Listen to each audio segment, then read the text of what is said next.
Good morning mga ka-sisters. Ngayon nga pala ay nagkayayaan kami ni Eric para maglambat dahil wala kaming ulam. So nagkataon na dito sa amin ay may bagyo pero hindi pa naman naglandfall. Kaya mapapansin nyo yung dagat ay sobrang malabo dahil sa ganyan sa amin kapag may bagyo. So ako pala yung naghulog ng lambat dyan dahil si kananay dati yung nagsama kay Eric ay nabalda o baldado. Hindi siya pwedeng sumama dahil kailangan niya magpahilot. Kailangan niya munang magpagaling dahil yung gilid ng kanyang katawan ay masakit at may tama dahil nabalda. Kung napapansin niyo doon sa video nila Eric ay nahulog sila o tumaob yung bangka sigurado at si nanay ay nagkaroon ng hindi magandang pakiramdam doon dahil nga sa nahulog sila. So ako yung nag-offer, ayan, ako yung nag-decide na sasama kay Eric para tagahulog ng lambat at tagal-tagal na rin mga ka-sisters na hindi ako nakapaglambat dahil nga sa kondisyon ng katawan ko. So ngayon ay medyo okay na at kayang-kaya ko na maglambat uli. Kaya ayan, nagkayayaan kami dahil nagkataon na malakas ang dagat at hindi nagsabiki. So ayan, at iba naman yung maiulam mo, iba naman ang lasa kapag ang ulam mo ay isdang bato. Dahil dito sa amin kinukumpara namin yung lasa ng isdang bato at yung isda na medyo galing sa laot ay kakaiba rin. So andito kami para ayan, iniisip namin hindi lang sana pang ulam at sana makarami kami at makabinta. So ganun pa man kung ano yung ibinigay sa amin ng may kapal ay doon lang kami magpapasalamat. At ayan pala yung unang hulog namin ni Eric ay yung huli namin kanuping. Yan, napakalapit lang yan mga ka-sisters yung hinulugan namin, lapit lang sa bahay-bahay dahil kapag may bagyo mga ka-sisters mas maganda na maghulog sa medyo malapit lang dahil yung isda siguro ay pumupunta sa tabi para makisilong makisilong dahil malakas yan sa laot mga ka-sisters. So kaya pag naglambat ka medyo sa tabi lang ay makakahuli-huli. So ayan si Eric at sunod-sunod yung nakuha niya, kanuping at saka yung danggit. So sari-sari lang mga ka-sisters ang makukuha kapag naglambat ka nga. At hindi lang mga ka-sisters, isang hulugan lang kami dito. So nakapangalawang hulog na naman uli kami. Dahil konti lang yung nakuha namin. Siguro sa estimate ko may 1 kilo. Wala pa nga kami 1 kilo. So kung hahatiin pa namin yun, kulang sa amin. So kailangan naming maghulog pa dahil medyo okay pa ang takbo ng dagat. So hindi sa lahat ng oras mga ka-sisters ay ubusin mo yung isang araw para ihulog yung lambat dahil bawat maghulog kami ng lambat ay ini-estimate namin yung takbo ng tubig. Kumbaga kapag papunta sa palalim, sobrang lalim, hindi na pwedeng hulugan dyan. Pagpunta naman sa mababaw ay hindi rin pwede. Kailangan marunong talaga ang tagadala ng maghulog ng lambat. Dahil kung basta-basta ka lang huhulog ng lambat ay siguradong wala kang mahuling isda at mapapagod ka lang. Ayan mga ka-sisters, dahil sa paghulog namin ng 2 hulog at nakahuli kami ng samaral, tapos yan may crabs. Sabi nga ni Eric yung crabs dahil nag-iisa lang ay papunta kay Milin. So walang problema yun mga ka-sisters kasi nga pagdating naman sa hatian ay halos pantay-pantay kami dito at ang bawat isa sa amin ay nagbibigayan. Walang lamangan, wala namang sobrang-sobra. So kung yung huli mo ay gusto mong ibigay lahat, nasa sa iyo yun. So dahil kailangan namin ng ulam sa isa't isa ay kailangan naming hatiin yung isda. At pagdating sa bahay niyan ay kailangan ko ring lutuin dahil sa school sinahana at aya at gusto nila pag uwi nila ay kakain na lang dahil sobrang gutom talaga daw at kung anong oras na sila makakauwi. At wala naman silang merienda dahil ang sabi ko nga kapag kumain na sila ng umagahan ay hindi na kailangan magmerienda, gastos pa yon. Importante ay mabusog sila dun sa umaga sa unang kain pa lang nila. Mula nang nangyari yung bangka ni kananay ay first time pa lang ako nakasakay dyan at medyo ingat-ingat ako ng konti kasi nga nakita ko na maliit yung katig at baka mapangalawahan ako ng taob. So kahit papaano naman na mataob tayo ay okay lang sana kasi marunong man ako langoy. Kaso lang, yung nervyos na mabibigla kang matataob ay napakahirap yun mga sisters. At kailangan namin palitan ng katig o yung pangpabigat. Sobrang liit kasi ng katig niya mga sisters at talagang delikado nga. At sa unang sama ko dito sa bangka ni Kananay ay sobrang gaan ng bangka niya, napakaganda at magaan talaga sa guwanan. So napakaalwan para sa akin, kahit maglambat kami ay okay lang, kayang kaya at kiring-kiri para sa aking pakiramdam. So sa ngayon, ayan, pangatlong hulog na namin to mga sisters. Medyo nagpunta na kami sa mga bato-bato, medyo malalim. Pero napansin ko talagang medyo napakahina yung takbo ng isda. At konti lang talaga ang aming nakukuha. So kahit ganun pa man ay nakangiti pa rin ako.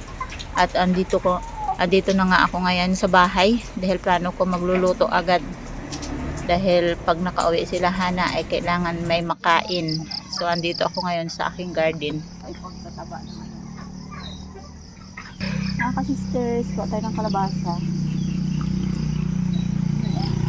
Magulang na siya. Ayan.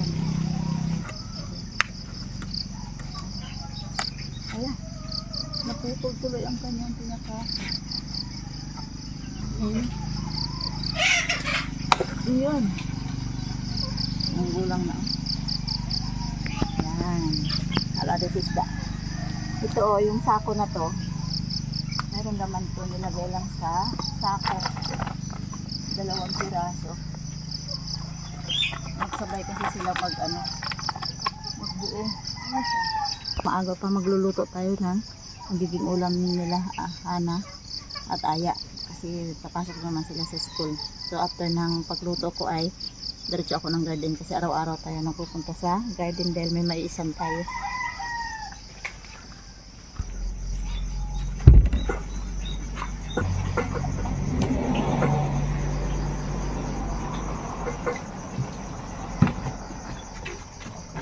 Bigat kaya to? Hindi. Yun. Yan. Ang ganda oh. Dilaw na dilaw.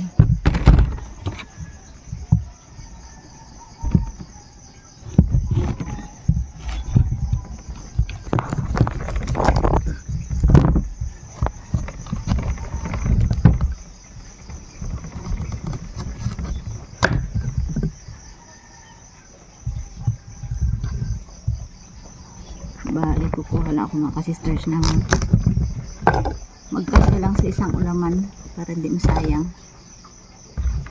Kasi mahirap yung magluto tayo ng napakarami tapos hindi naman natin maubos kainin. Utay-utayin natin ang kain para hindi masayang yung ating mga pagkain.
Kan?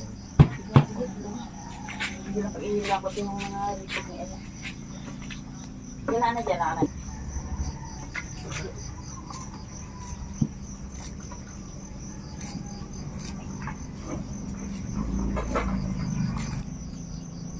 yun ito yan? Iyo to. Kasi stars, ito yung mga nakuha namin ni Eric at party ko. So, si nanay magdadaing binigay. Inano ko na lang kay nanay yung isda, tapos ito na lang pinaka-ano natin. Pinalitan ko siya ng lapu-lapu kasi may lapu-lapu na nakayelo. Ihalo natin doon sa kalabasa. Mga ka-sisters, nalinisan na natin yung isda. Yan, bali ipiprito ko muna siya. Bali yung kanuping na nahuli namin ni Eric ay pinalitan ko ng lapu-lapu. Kasi magdadaing si nanay, dalhin niya sa Kalapan. Yan.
Lagay na natin yung isda.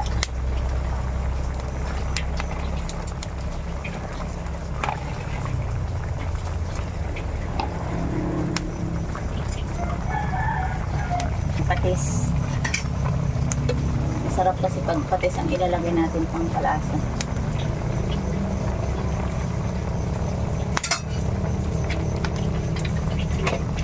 Natin yung malunggay.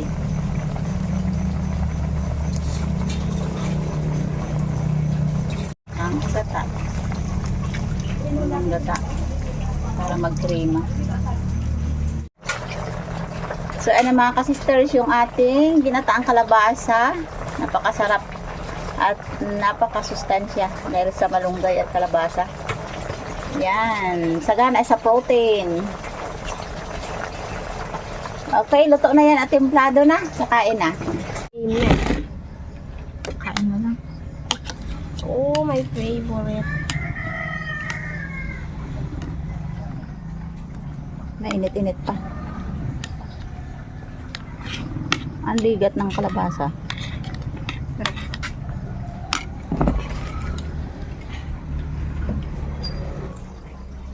Sino yung maliit? Malul. Abot. Okay lang ba? Ay, abot pala, abot. Kanya, bakit sa amin, ikaw dapat? Mali.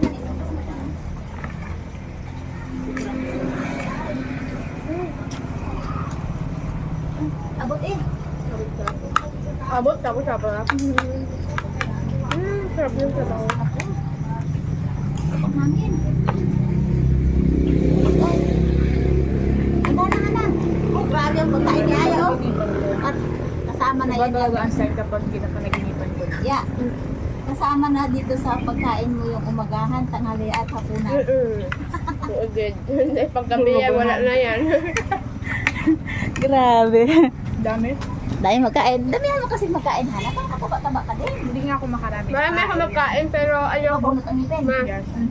Marami ako magkain, pero mabagal ko niya. Bakal ang bilis mo umuguyo eh. Sabi ni doktora may parang pigi-pigi daw eh. Pigi. Babay na kayo.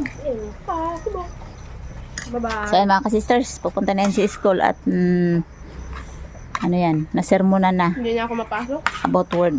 Kumain ka na, ubusin mo ng kain niya, Aya. Bahala na ang gwardiya doon, maghintay sa'yo.